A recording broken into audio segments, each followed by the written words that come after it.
भूल Bhulaiyaa horror story. 17 साल की समृद्धि ने छोटी उम्र में ही अपनी मां को खो दिया था। तब से उसके पापा गौतम ही उसकी पूरी जिंदगी थे। समृद्धि के पापा ने कभी भी उसे अपनी मम्मी की कमी महसूस होने नहीं दी, पर उनकी लाइफ में एक दिन ऐसा आया जिसने उनकी जिंदगी ही बदल दी। एक यूजुअल संडे का दिन था। समृद्धि के पापा कुर्सी पर बैठकर अखबार पढ़ रहे थे और समृद्धि अपने रूम में कथक डांस प्रैक्टिस कर रही थी। तभी अचानक से घर की डोरबेल बजी। दरवाजा खोलने पर बाहर सूट पहने एक लॉयर खड़ा था। उसने बताया कि गौतम के चाचा का देहांत हो गया है और उन्होंने अपनी एक हवेली विरासत में गौतम को सौंपी है। गौतम को यह बात बहुत अजीब लगी, क्योंकि गौतम की अपने चाचा से बिल्कुल नहीं बनती थी और वो करीबन 15 सालों से उनसे नहीं मिला था।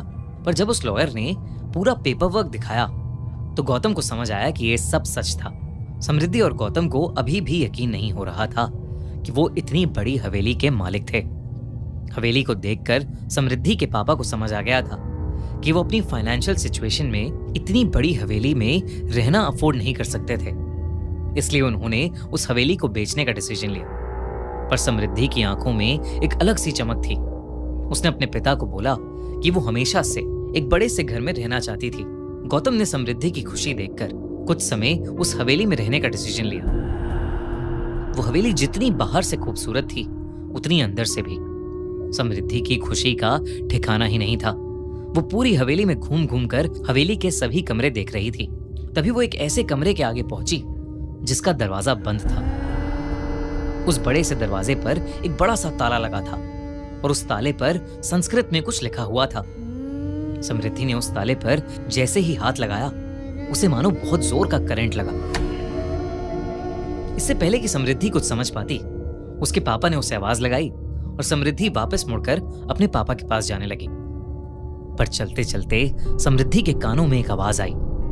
उसके कानों में एक औरत हंसते हुए उसे पुकार रही थी।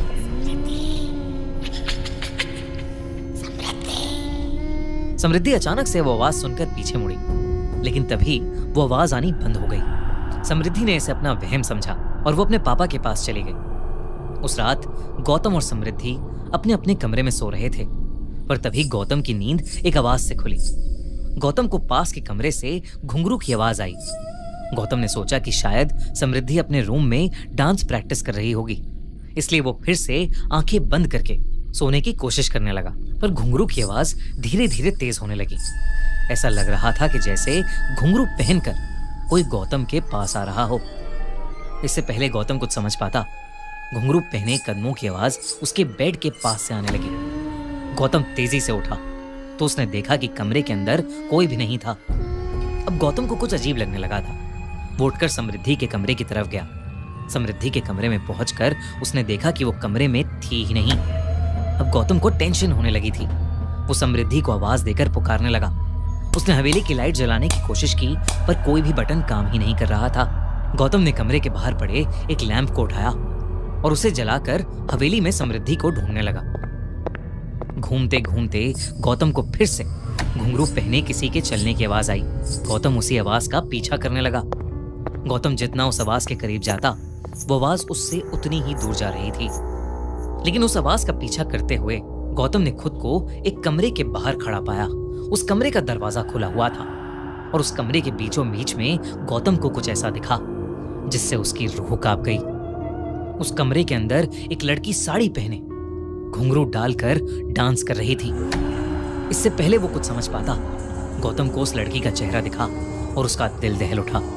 वो लड़की कोई और नहीं बल्कि समृद्धि ही थी। पर समृद्धि बिल्कुल भी नॉर्मल नहीं लग रही थी। उसने बहुत सारा मेकअप किया हुआ था और वो मेकअप उसके पूरे चेहरे पर फैला हुआ था। उसके बाल बिखरे हुए थे और वो बंगाली भाषा में कुछ गाना गा रही थी। गौतम ये सब देखकर बहुत डर गया और वो दौड़कर समृद्धि के पास गया। उसने जैसे ही समृद्धि के कंधे पर हाथ रखा, समृद्धि ने मुड़कर जोरों से एक चीख मारी और गौतम की छाती पर अपना हाथ मारा। गौतम समृद्धि का हाथ लगते ही कमरे से बाहर जाकर गिरा और उस कमरे का दरवाजा गौतम के मुंह पर बंद हो गया। ये वही कमरा था जिस पर समृद्धि को सुबह ताला दिखा था। गौतम उठकर जोर जोर से उस दरवाजे को पीटने लगा, वो कुछ भी करके समृद्धि को वहां से बाहर निकालना चाहता था। गौतम पागलों की तरह उस दरवाजे को ठोकने लगा। तभी उसे अपने पीछे से एक आवाज आई जिससे वो रुक गया। पापा, आप ये क्या कर रहे हो? गौतम ने जैसे ही पीछे मुड़कर देखा, उसके पीछे नाइट सूट पहने समृद्धि खड़ी थी। समृद्धि ने कहा कि वो अपने कमरे में सो रही थी और उसे जोर जोर से दरवाजा पीटने की आवाज आई, जिसे सुनकर वो वहां आ गई। गौतम को अब भी कुछ समझ नहीं आ रहा था। अगर समृद्धि अपने कमरे में ही थी तो उसे दिखाई क्यों नहीं दी, और उस कमरे के अंदर मौजूद वो लड़की कौन थी? इन सवालों से गौतम का सर फटने लगा था, पर वो समृद्धि को डराना नहीं चाहता था, इसलिए उसने समृद्धि को अपने कमरे में वापस जाकर सोने को कहा। गौतम पूरी रात नहीं सोया। सुबह होते ही वो हवेली के पास एक मंदिर में चला गया। गौतम भगवान में बहुत मानता था और उसने मंदिर में जाकर अपने साथ हुआ पूरा किस्सा भगवान की मूर्ति के सामने बोल दिया। गौतम नहीं जानता था कि मंदिर का पुजारी भी उसकी बातें सुन रहा है। जैसे ही गौतम मंदिर से जाने लगा, मंदिर के पुजारी ने उसे रोककर पूछा कि आखिर वो रहता कहाँ है। और जब गौतम ने उसे बताया कि 2 दिन पहले ही वो पास वाली हवेली में रहने आया था, तो उस पुजारी का चेहरा सफेद पड़ गया।